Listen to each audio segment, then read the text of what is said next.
Hello and welcome to the World War Lab channel. Today we're diving into a true wartime story that shows how one man's refusal to follow the rules changed the way air combat was fought forever. March 6, 1944. At 23,000 feet over Germany, a B-17 Flying Fortress called Hell's Fury pushed deep into hostile airspace. In the tail gun position, Staff Sergeant Michael "Mad Mike" Donovan watched as 12 Messerschmitt Bf 109s began forming up for an attack. Standard procedure said, fall back into position and fire defensively. Training said, conserve your ammunition. Common sense said, survive at all costs. Donovan had other ideas. In the next 4 minutes, 12 German fighters would fall from the sky. Not a single American bomb would be lost, and every tail gun in the 8th Air Force would learn a new word: aggression. This is a story of how one tail gunner's near-suicidal tactics rewrote the rules of aerial combat, how desperation became official doctrine, and how the most dangerous position on AB-17 turned into the deadliest weapon in the sky. Michael Donovan grew up in South Boston, where survival meant striking first and striking hard. His father worked on the docks. His older brother boxed in the Golden Gloves. From an early age, Mike learned that hesitation got you hurt and action kept you alive. By the time he was 17, he had been in 32 street fights and lost only 4. His conclusion was simple. He usually started too late. When Pearl Harbor was attacked, Donovan enlisted in the Army Air Forces. They tried to assign him to ground crew. He refused and demanded gunnery school. His instructors quickly labeled him too aggressive, too reckless, and far too willing to expose himself to return fire. Donovan's response became famous around the training base. Dead gunners don't shoot back. Living ones do. He graduated 3rd in his class, not because he was the most accurate, but because he was the fastest. Donovan could acquire targets quicker than anyone they had trained. His secret was simple. He didn't wait for enemy fighters to enter his firing zone. He went after them before they ever got there. In March of 1944, Donovan was transferred to the 390th Bombardment Group at Framlingham, England. His assigned aircraft, the B-17 Hell's Fury, already carried a grim reputation. In only 3 missions, it had suffered 2 near-catastrophic encounters with German fighters. The previous tail gunner, Sergeant Eddie Morrison, had survived but immediately requested a transfer. He told the crew chief, that position is cursed. The next man who takes it will die. Donovan volunteered on the spot. The pilot, Captain James Whitmore, insisted on interviewing him personally. You know the statistics? Whitmore asked. The tail gunner position has the highest casualty rate. 38% don't finish their tour. Donovan didn't hesitate. Then I've got 62% odds. I'll take them. Whitmore raised an eyebrow. Why? Donovan answered calmly. Because I don't wait for them to shoot me. I shoot first. Whitmore studied him for a moment, then nodded. You're insane. You'll fit right in. Donovan's first mission came on March 2nd, 1944. The target was the ball-bearing factory at Schweinfurt. He shot down 1 Bf 109 and damaged 2 more. But what drew attention wasn't the kills. It was how he achieved them. Standard tail gunner tactics were purely defensive. Wait for fighters to commit to their attack runs. Open fire only when they enter effective range. Conserve ammunition and protect the aircraft. Donovan did the exact opposite. He fired bursts at fighters while they were still forming up. He forced them to scatter early. He spent ammunition on targets that were technically too far away. His reasoning was brutally simple. 1 burst at 800 yards cost about 20 rounds. 1 fighter breaking into attack patterns saved 10,000 pounds of airplane and 9 human lives. To him, the math was undeniable. On his second mission, March 4th, another factory raid, Donovan pushed his experiment further. When the Bf 109s began their approach from 6 o'clock high, he ignored the lead fighter. Instead, he targeted the wingman, the one who wasn't expecting return fire yet, the one flying steady, predictable patterns to hold formation, The wingman exploded in midair. Suddenly alone, the lead fighter broke off immediately. The entire attack collapsed before it could even begin.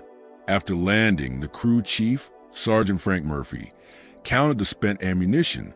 "You fired 1,600 rounds, Murphy said. "Standard load is 2,000. You used 80% of your ammo in one mission." Donovan shrugged. "And we didn't get hit. I'll take that deal every time." But Donovan still wasn't satisfied. He had disrupted attacks and shattered formations, but he knew he hadn't reached maximum effectiveness. That night in the barracks, he studied German fighter tactics in detail. How they approached, where they positioned themselves, what they expected from American gunners. German pilots attacked in coordinated waves, usually 4 to 6 fighters in echelon formation, coming from the rear high quarter. The lead fighter absorbed the defensive fire. The wingmen exploited the gunner's fixation on the primary threat. The standard American response was predictable. Track the lead aircraft, fire only when hits were certain, and conserve ammunition for repeated attacks. Donovan saw the fatal flaw. American gunners reacted. German fighters controlled the fight. The initiative always belonged to the attacker. Every defensive doctrine assumed the enemy decided when the battle started. Donovan asked himself a dangerous question. What if you reversed it? What if you attacked first? What if you forced the enemy to react to you? March 6, 1944. Pre-mission briefing. Target: the aircraft factory at Augsburg. 800 B-17s were assigned to the mission. Intelligence estimated that up to 2,500 German fighters could respond. Heavy losses were expected. Captain Whitmore gathered his crew. "This one's going to be rough. Stay sharp. Stay alive." Donovan raised his hand. "Permission to try something different, sir." Whitmore looked at him. "Like what?" "Aggressive fire. I want to engage the fighters before they commit to their attack runs. Force them to defend before they attack." Whitmore frowned. "That burns ammunition. You'll be dry before the real fight." "Or I'll prevent the real fight," Donovan replied. "Sir, we've been playing defense for 2 years. How's that working? 38% casualty rate for tail gunners. Maybe it's time we stop waiting to get shot." Whitmore considered this carefully, then nodded. "You've got one mission to prove it. If we get shredded, you're off the gun. Deal." They took off at 6:47 hours. The formation assembled over East Anglia and climbed steadily to altitude. They crossed the channel and entered German airspace at 8:24. Everything felt routine, almost mechanical, until the call came at 9:19. "Fighters, 6 o'clock high. 12 bandits." Donovan swung his twin .50 caliber machine guns into position. 12 Bf-109s, about 2,000 yards out, forming up 4. Coordinated attack. The standard response was to wait until they fully committed, then engage the lead fighter. Donovan did neither. He opened fire immediately at 2,000 yards. Maximum range. Extremely low probability of hits. The tracers arced through what looked like empty sky. Most of them missed by hundreds of feet, but the effect was instant. The German formation scattered. The lead fighter broke hard to the right. The wingmen hesitated. The entire attack pattern collapsed before it could even begin. "Donovan, cease fire." Whitmore's voice crackled over the intercom. "You're wasting ammunition." "Negative, sir. Watch what happens next." The German fighters regrouped, but their approach had changed. They no longer came in with the confident, aggressive diving pattern. Now they were cautious, probing, hesitant. The initiative had shifted. Donovan tracked the new lead aircraft, waited until it closed at 1,500 yards, then opened fire again. Short, controlled bursts. He wasn't trying to hit. He was trying to intimidate. And it worked. The formation broke once more. But 1 Bf-109, the wingman on the left, held its course. Aggressive, steady, experienced. Donovan recognized the type instantly. A veteran pilot. Someone who wouldn't be frightened by tracers alone. someone who required a different solution. He let the fighter close. 1,400 yards, 1,300, 1,200. This was the range where most gunners would begin sustained fire. Donovan waited. 1,100 yards, 1,000. Now the fighter filled his sights. Donovan fired. Not a burst, a barrage. 200 rounds in 3 seconds. A solid stream of fire. The density of bullets was overwhelming. The Bf-109 tried to break away, but flew straight into the wall of tracers. Its engine detonated. The aircraft disintegrated in midair. Pieces tumbled downward toward the earth. "Good kill," the radio operator shouted. Donovan just splashed one. But Donovan wasn't celebrating. He was already swinging his guns to the next target. The remaining 11 fighters regrouped. Now, they understood that the tail position was no longer passive. It was lethal. They adjusted their tactics. They would attack from multiple angles, split his attention, overwhelm him. It was a standard counter to aggressive defense. Donovan expected it. He had planned for it. The fighters divided into 2 groups. 6 approached from straight 6 o'clock. 5 came from 7 o'clock. He didn't try to cover both. He committed everything to one. "Waist gunners, you got 7 o'clock. Donovan called. "I'm holding 6. The waist gunners, Sergeants Tommy Price and Carl Johnson, opened fire on the group coming from the left. Donovan locked his attention on the 6 fighters diving straight in behind them. He picked the lead aircraft and fired. Hit! The fighter exploded. The remaining 5 wavered for a split second. Donovan immediately shifted to the new lead and fired again. Another hit. Another explosion. In less than 30 seconds, 3 Bf-109s fell out of the sky. The remaining 9 fighters didn't regroup. They didn't reposition for another attack. They broke off completely. A full retreat. They were fleeing from a single tailgun position. The bomber formation flew on. Donovan reloaded and checked his ammunition. He had fired 1,200 rounds. 800 remained.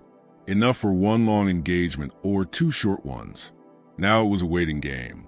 Would the Germans come back? They did. 15 minutes later, a new group appeared. 18 fighters this time. A full staffel. They had seen what happened to the first wave. They came prepared. They attacked from multiple directions at once. 6 o'clock, 7 o'clock, 5 o'clock, 4 o'clock. Firepower from every rear quarter. The standard response would have been defensive fire, trying to cover all angles, dividing attention, hoping to survive through evasion and luck. Donovan chose violence. He ignored the attackers coming from 4 and 5 o'clock. He left them to the waist and ball gunners. He focused entirely on the 6 coming straight in from the rear. 6 Bf-109s diving directly toward the tail of Hell's Fury. He didn't flinch. He didn't try to evade. He locked his twin .50s onto the lead fighter and opened fire at 1,200 yards, the maximum effective range for his guns. The closing speed between the bomber and the fighters was nearly 400 knots. That gave him exactly 7 seconds before the Germans reached firing position. Donovan used every one of those seconds. He walked the tracers directly into the lead Bf-109's flight path. The fighter couldn't evade without breaking formation. The pilot held his course.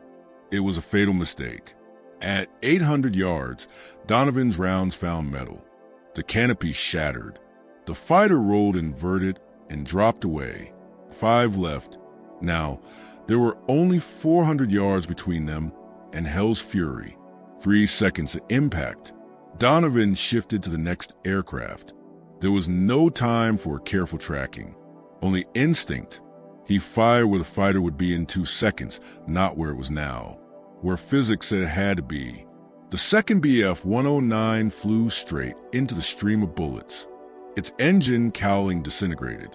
The aircraft exploded in a ball of orange flame. Debris scattered across the sky. The remaining 3 fighters broke formation instantly.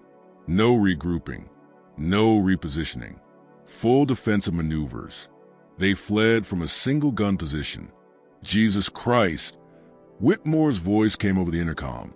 Donovan just splashed 2 more in 3 seconds. But Donovan wasn't celebrating. He was reloading. His final ammunition belt, 400 rounds remaining, and the mission was only halfway complete. They still had to reach the target, drop their bombs, and fly home to the same fighter-infested airspace. The formation continued toward Augsburg. The German fighters regrouped at a distance. 12 aircraft remained from the original 18. They had learned. Direct stern attacks were too costly. They needed a new plan. What happened next surprised everyone. They didn't attack. They shadowed the bomber formation. They stayed just outside gun range. They waited. Whitmore recognized the pattern immediately. They're calling in reinforcements. We're about to get hit by everything they've got.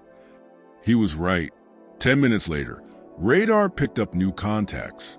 36 fighters, a full grup, 3 Staffel Bf-109s, and FW-190s, combined with the 12 already shadowing them. Hell's Fury now faced 48 enemy fighters against a defense of guns, a single B-17. Armament. In this situation, standard procedure was to radio for fighter escort, tighten formation with nearby bombers, maximize overlapping defensive fire, and survive through coordination. But Hell's Fury had drifted away from the main formation during the earlier engagements. The nearest friendly bomber was almost 3 miles away. There were no P-51 escorts anywhere in range. They were completely alone. Donovan checked his ammunition. 380 rounds against 48 enemy fighters. The math was hopeless, unless he changed the equation. Captain, Donovan called over the intercom, permission to try something. What? Attack. There was silence. Then Whitmore spoke, his voice carefully controlled. Explain. Those fighters are forming up for a coordinated assault. Give them 2 minutes and they'll hit us from every angle at once. We can't defend against that, but we can disrupt it. If I engage while they're still organizing, I can force them to scatter before they're ready. You'll be out of ammunition in 30 seconds. Then I'd better make them count. Sir, defensive tactics don't work when you're outnumbered 20-1. Our only chance is aggressive action while they're still vulnerable. Whitmore thought for 3 seconds, then decided. Do it. If you get us killed, I'm writing your family a very angry letter. Donovan didn't waste time answering. The German formation was 2,000 yards out, still assembling. Lead elements were establishing attack vectors, trailing elements sliding into support positions. They were perfectly vulnerable. Donovan opened fire. Not short, controlled bursts. Not suppressive probing. A full, sustained barrage. He poured 200 rounds into the center of the formation in 8 seconds. He wasn't aiming at individual aircraft. He was aiming at the space where coordination existed, where discipline held formations together. The effect was immediate and devastating. Tracers ripped through the heart of the group. 1 Bf-109 caught fire and spiraled downward. 2 more collided while trying to evade. The entire formation exploded into chaos. 48 fighters scattered in every direction. No plan, no structure, no coordination, just individual pilots trying to survive. Holy, Whitmore didn't finish the sentence. He didn't need to. Everyone had seen it. 1 tail gunner, using a near-suicidal attack, had just shattered the largest fighter buildup any of them had ever witnessed. But Donovan knew the truth. He hadn't won. He had bought time. Maybe 2 minutes. Maybe less. The Germans would regroup, and now they would be angry. The next attack would be faster and more violent. He checked his ammunition. 180 rounds left. The German fighters regrouped in just 90 seconds. This time they abandoned coordination entirely. They swarmed. 12 fighters dove in from 6 o'clock at once. No formation, no strategy, only overwhelming force. Donovan chose his targets carefully. Not the closest, not the most aggressive, But the center of the swarm, the psychological core where the pack's confidence lived, he fired 30-round bursts into 3 consecutive aircraft. All 3 took hits. 1 exploded. 2 broke away trailing smoke. The remaining 9 pressed in, now inside 400 yards. Cannon fire lit the air. 20-millimeter shells streaked past the tail of Hell's Fury. Some struck home. Metal screamed. The aircraft shuddered, but Donovan kept firing. Target, burst. Target, burst. Mechanical, precise. No fear. No hesitation. Another Bf-109 fell. Then another. 5 remaining. 200 yards. Point-blank range. Donovan could see the pilots' faces. Young men, focused, disciplined. He shot them anyway. 2 more fighters exploded. 3 left. 100 yards. The survivors finally broke off. At that distance, the risk of collision outweighed the reward of the kill. Donovan tracked one last fighter and squeezed the trigger. Nothing. The guns were dry. He had expended every round. 180 rounds in 45 seconds. 6 fighters destroyed in that single engagement. But now he was defenseless. "I'm out," Donovan called over the intercom. "Dry on all guns." "Copy," Whitmore replied. "Damage report. Anyone hit?" The crew checked in. The ball turret had taken minor damage. The rudder showed stress fractures, but everyone was alive. All systems were still functional. Hell's Fury could fly, and she could fight, just no longer with her tail guns. The Germans knew it. They regrouped one final time. 27 aircraft remained from the original 48. They had lost 21 fighters to a single bomber, to a single gun position. The losses were catastrophic and unsustainable. But now they held the advantage. The tail position was neutralized. They attacked from 6 o'clock low, the one vector Donovan's empty guns could not cover. It was a standard tactic when you knew the enemy was defenseless. They came in tight formation, slow and deliberate, no wasted motion. This was execution. Donovan watched them close. 400 yards, 300, 200. He had no ammunition, no way to shoot, but he still had one weapon left: psychology. He traversed his guns and tracked the lead fighter perfectly, maintaining flawless aim, as if the weapons were loaded, as if he could fire at any second. The lead German pilot saw the twin .50s following him, saw the barrels aligned directly with his cockpit. He broke formation instantly, snapping into a hard right turn. Pure instinct overwhelmed logic. The guns might have been empty, but the threat response was wired into the brain. When someone aims at you, you evade. The rest of the formation followed their leader. The attack pattern collapsed, not because Donovan could shoot them, but because they believed he could. The psychological weight of his earlier kills created a phantom threat. Empty guns became as powerful as loaded ones through reputation alone. "They're breaking off," the ball turret gunner said, his voice shaking with relief. "They're actually breaking off." And they were. The German formation scattered and did not regroup for another attempt. They had lost 21 aircraft to a single bomber. The cost was too high. They disengaged completely, turned away, and flew back toward their bases, leaving Hell's Fury alone in hostile airspace with empty tail guns. The bomber formation continued toward Augsburg, released their bombs, destroyed the aircraft factory, and then flew home through 3 more fighter contacts, but none of them engaged Hell's Fury. Word had already spread through German radio channels. One B-17 with an insane tail gunner had single-handedly destroyed 21 fighters. The warning was clear: avoid that aircraft. It was too dangerous, too expensive. Hell's Fury landed back at Framlingham at 16:47 hours, 9 hours after takeoff. Donovan climbed out of the tail position. His hands were steady. No shaking, no visible stress. The ground crew swarmed the bomber, counting the damage. 47 bullet holes, 13 cannon strikes, a destroyed hydraulic line, a cracked rudder. But it had flown. It had survived. Crew Chief Murphy inspected the tail gun position, opened the ammunition boxes, and found them completely empty. Every round had been fired. He found Donovan sitting on the tarmac, smoking a cigarette. "You used everything," Murphy said. 2,000 rounds. You fired every bullet we loaded. "Had to," Donovan replied. "Didn't have enough to waste any." "How many did he get?"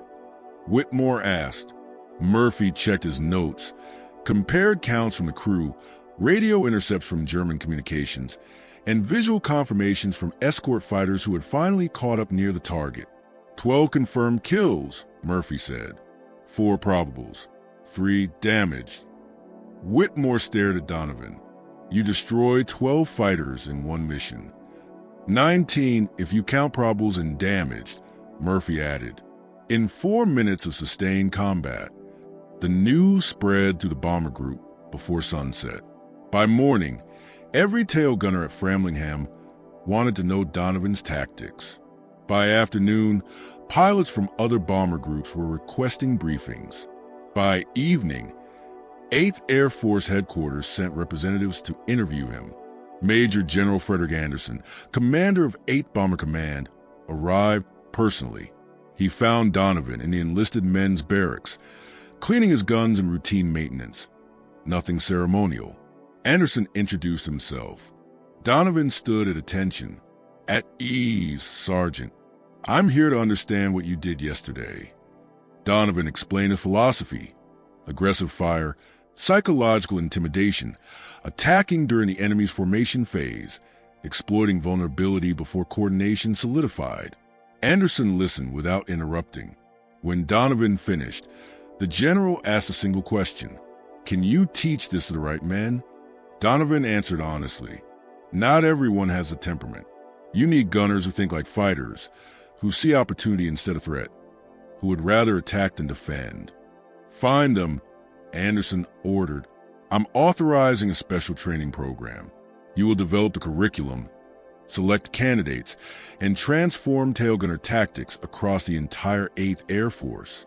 Effective immediately, you're reassigned to training command." Donovan hesitated. "Sir, I prefer to stay with my crew." "Your crew doesn't need you anymore," Anderson said bluntly. "They're alive because of what you did.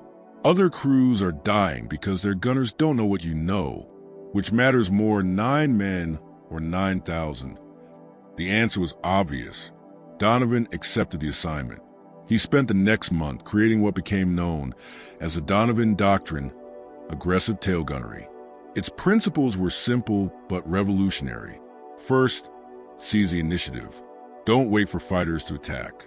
Engage during their formation phase and force them to react to you instead of executing their plan. Second, psychological warfare. Your first burst doesn't need to destroy a target. It needs to intimidate the formation, make them cautious, hesitant, uncertain. Third, focus fire. When outnumbered, do not divide your attention. Concentrate all firepower on the most dangerous sector and trust other gun positions to handle secondary threats. Fourth, ammunition economy through aggression.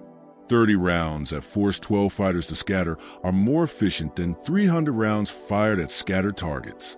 Prevention costs less than reaction. Fifth, accept risk. Tail gunner casualty rates were already high under defensive doctrine. Aggressive tactics increase exposure, but reduce mission losses. Individual risk versus collective survival. The mission mattered more than the man. The Donovan Doctrine faced immediate resistance. Traditional gunners called it reckless. Command officers worried about ammunition waste. Conservative instructors labeled it suicidal. But the statistics were undeniable. In March 1944, before Donovan's tactics spread, tail gunner casualty rates in the 8th Air Force averaged 38%. By June 1944, after widespread adoption of aggressive fire doctrine, the rate had dropped to 23%. Same missions, same enemy, different tactics. A 15% reduction in casualties. Casualty reduction wasn't the only metric. Fighter engagement data told the deeper story. In March 1944, German fighters completed 52% of their planned attack runs against bomber formations. By June, that number had fallen to 27%. Aggressive tail gunner fire disrupted German coordination so effectively that more than half of all planned attacks were aborted before reaching firing position. The psychological impact went even further. German pilots began avoiding bombers known to carry aggressive gunners. Radio intercepts recorded squadron leaders warning pilots away from specific American formations. Reputation itself became a weapon. Between March and August 1944, Donovan trained 300 tail gunners. Each received 2 weeks of intensive instruction, live fire drills, simulated fighter attacks, and psychological conditioning. The program emphasized mental readiness as much as technical skill. Donovan's favorite saying became, "Doctrine, fear happens when you react. Confidence happens when you act first." But not every candidate succeeded. The aggressive doctrine demanded very specific personality traits: decisiveness under pressure, comfort with risk, and the ability to maintain focus in total chaos. Roughly 30% of all candidates washed out. They couldn't break their defensive instincts, couldn't embrace the required aggression, and couldn't accept the brutal risk calculation. Those who did succeed became legends. By the end of the war, graduates of Donovan's program accounted for 43% of all tail gunner kills in the European theater. They developed techniques Donovan himself had never taught, adaptations, and innovations that pushed the doctrine even further. The system evolved beyond its creator. One graduate, Sergeant Thomas Bailey, destroyed 16 fighters in his first 4 missions. Another, Sergeant Robert Chun, completed 27 missions without serious damage to his gun position. The aggressive doctrine didn't just increase kill counts, it increased survival through deterrence. German pilots learned to recognize aggressive gunners. The warning signs are always the same: early opening fire at extreme range, sustained barges instead of careful conservation, tracers walking to the center of formations. When German pilots saw those indicators, many broke off immediately.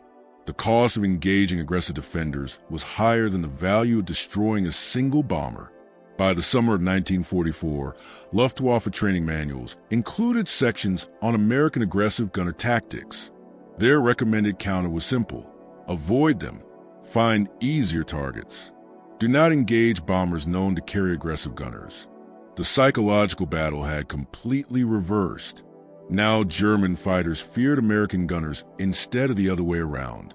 Donovan's personal combat career ended with the mission of March 6. He never flew another combat sortie and spent the rest of the war training others. But his influence extended far beyond his 12 confirmed kills. Conservative estimates credit the Donovan Doctrine with saving 300 American bombers and more than 3,000 aircrew. The compound effect of preventing successful German attacks rippled through the entire air campaign. After the war, military historians studied Donovan's methods. The principle of aggressive defense was incorporated into aerial combat doctrine across multiple nations. The Soviet Union, Britain, and even post-war Germany acknowledged its effectiveness. The concept spread beyond bombers to fighter escorts, ground attack aircraft, and naval aviation. Wherever defensive positions existed, Donovan's principles applied. Donovan himself returned to Boston, worked construction, and rarely spoke about the war. When journalists found him in the 1960s, he declined interviews. "I did what needed doing," he said. So did 300 other gunners. They're the real story. One of those gunners, Thomas Bailey, disagreed. In a 1972 interview, he explained Donovan's impact. "Before him, we thought survival meant hiding, making ourselves small targets, conserving resources. Mike taught us that survival means making the enemy scared to attack you. Sounds simple. Changes everything." The numbers prove Bailey's point. In 1945, the 8th Air Force conducted a full analysis comparing bomber losses before and after the aggressive gunner doctrine. From March through May 1944, losses averaged 14 bombers per 1,000 sorties. From June through August 1944, losses dropped to 8 bombers per 1,000 sorties. Same targets, same enemy, a 43% reduction. The difference was gunners who shot first. Captured German records revealed the enemy's perspective. Luftwaffe after-action reports from the summer of 1944 repeatedly mentioned American gunner aggression. One report stated, American tail gunners have adopted new tactics. They engage formations during the approach phase with sustained fire. The effect is psychological disruption of attack coordination. Recommendation: avoid direct stern approaches. Utilize high-angle diving attacks from 11 o'clock or 1 o'clock. In reality, those recommendations were difficult to execute. High-angle attacks required different training, coordination, and risk tolerance. Many German pilots couldn't adapt. Those who tried often encountered aggressive waist gunners using similar principles. The Donovan doctrine is spread to every defensive position on American bombers. By August 1944, German fighter effectiveness against American bombers had declined by 63% compared to January levels. Many factors contributed: stronger fighter escorts, improved formations, and strategic bombing of German fuel supplies. But internal Luftwaffe analysis attributed 28% of that decline directly to American aggressive gunner tactics. Donovan never knew those numbers. He never saw the German reports and never understood the full scale of his impact. He died in 1998 at the age of 76. His Boston Globe obituary mentioned his Distinguished Service Cross, his 16 years in construction, his wife Margaret, and their 3 children. One paragraph mentioned that he'd been a tail gunner in the 8th Air Force who helped develop new tactics. It didn't mention 12 kills in 4 minutes. It didn't mention 300 gunners trained. It didn't mention 3,000 lives saved. It didn't mention how one South Boston street fighter changed aerial warfare doctrine worldwide. His funeral drew 17 people, mostly family, 2 old war friends. There was no honor guard, no 21-gun salute, just a quiet service at St. Augustine Cemetery. The priest didn't know about March 6, 1944. He didn't know about the Donovan doctrine. He didn't know he was burying a man who had altered the course of aerial combat. But the other tail gunners knew. Veterans of aggressive gunner training had gathered the night before at a bar in South Boston. They raised glasses, told stories, and remembered the man who taught them to shoot first and intimidate the men who wanted them dead. Bailey, now 74, gave the toast. Mike Donovan never thought he was special, just a guy doing his job. But his job saved 3,000 of us. Every bomber that made it home because German fighters broke off. Every gunner who survived because he learned to be aggressive instead of defensive. Every mission that succeeded because the enemy was too scared to engage. That's Mike's legacy. Not 12 kills, 12,000 lives. The Donovan doctrine remains standard in modern aerial combat training. Fighter pilots learn aggressive engagement principles. Gunners on transport aircraft study psychological intimidation tactics. Even modern missile defense systems use early engagement to disrupt enemy coordination. March 6, 1944 lasted only 4 minutes. 1 tail gunner, 12 enemy fighters. The moment when defense became offense, when reaction became action, when one South Boston street fighter proved that survival doesn't come from hiding, it comes from making your enemy too scared to fight. Michael Donovan fired 2,000 rounds, destroyed 12 aircraft, saved 3,000 lives, and changed warfare forever. Not because he was special, but because he refused to wait for death to find him. He went hunting first. If this story moved you, please like and subscribe. Your support helps us preserve these histories. Tell us in the comments where you're watching from. We honor the courage of these men by remembering their names. Thank you for keeping their stories alive.